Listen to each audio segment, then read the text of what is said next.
So here we have our original formula for the derivative, but it's sometimes going to be useful to have a different notation for it, and that's what we're going to develop in this video. So let's remember what all of these parts of this definition meant. So we have our function f, and x and b are representing different input values for our function. So here they are, and they correspond to these points on the graph.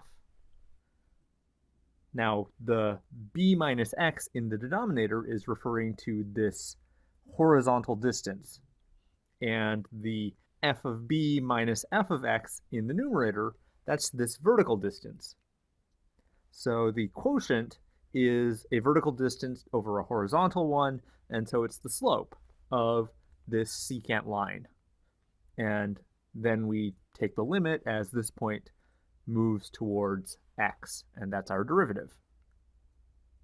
Okay, so that's our original formula. For our new notation, we're going to focus not on this point b, but on this gap. So this b minus x, it's the difference in x values, so we can denote it by delta x, the change in x, or the difference in x. So remember that this delta x is a single number. It's not delta times x or anything like that. It's a single number. It represents this difference between the two x values. So this delta x is the new way that we're going to write our denominator.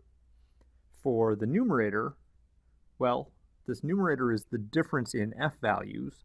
So one way to represent it would be with delta f.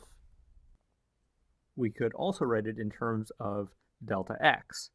So we know from down here that b is the same thing as x plus delta x.